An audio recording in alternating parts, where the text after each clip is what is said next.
Emotions get stuck in the body. Even memories can get stuck in the body, and there's something called cellular memory for a reason. Our cells, our physical bodies retain uh, just about everything, energy, thought patterns. So whenever you're doing a release, you're definitely removing it from, the hard drive of the brain, but it's stored in various parts within your body. So our bodies, our minds, our releases, our All belief related. changes, Yeah. they're all intertwined. Yes, it's all related. So my blocks, one of them was mental illness. I don't really think that that one has come up a whole lot this week, like other than I've been in pretty good spirits this week. Um, but the other big one, the second one was fear of being me, Mm. and specifically around my health. Um, I think I talked a little bit about it, but since you're using this as a full testimonial, I'll go into a little bit more detail. So, I had shortness of breath starting in January, and by a very, very roundabout way, I ended up at an interventional radiologist who diagnosed me with something that is officially called May-Thurner's, but it is a block of the iliac vein, and mine was at 90% blockage. Um, and Wow. just over the physical knowledge of everything that I have ever been unhealthy is directly related to this. It's actually a somewhat common syndrome in women who've had two or more children, which I definitely meet the criteria, but I've like had leg cramps my entire life. I've been extra fatigued my entire life. And they had to put stents in the iliac vein in order to open them up and increase my blood flow. Like I don't know how long or that I've been at 10% blood blood flow and life force flow. Um, but I've definitely have felt the internal blocks within my body. Being the iliac vein, it's directly in your sacral, and your sacral is where your creative life force resides at. Um, and since having the stents, like I have the creativity and stuff back, but the doctor, when he diagnosed me back in July, pretty much told me, you're going to be a whole new you. You're not even going to know who you are. And you're not gonna know, you're gonna have so much health and vitality that you're not gonna know what to do with it all. And for me to contemplate like actually being healthy without ever having like the fatigue, the brain fog, the everything.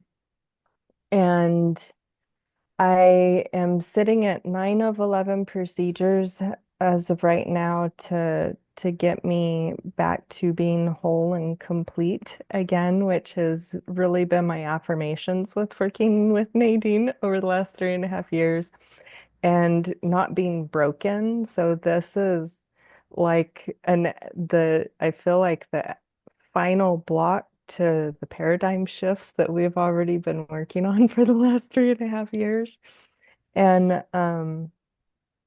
and ever since the stints, I've had to also have vein ablations in both of my legs. And my left leg is the leg that they had to go into in the back of the knee to go up into my sacrum to put the stents in.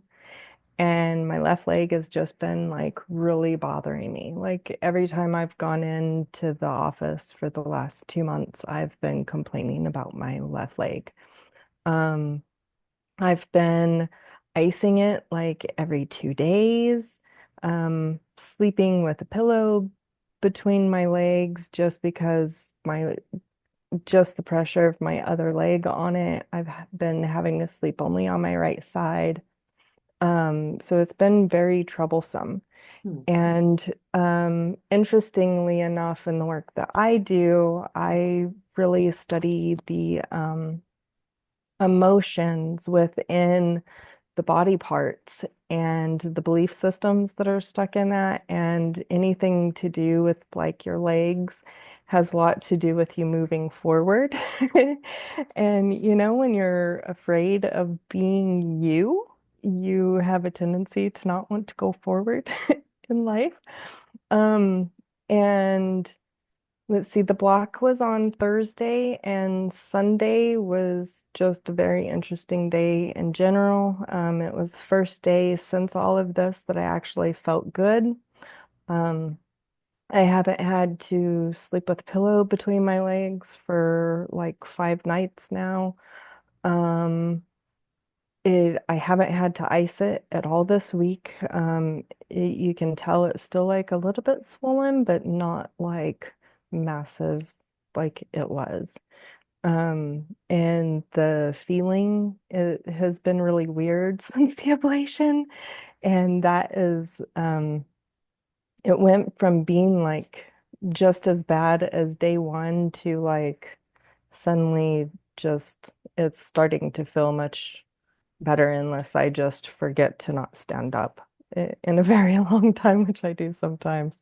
So that changed. And then I had an ex I best friend of 29 years 2 years ago, leading up to her marriage 2 years ago.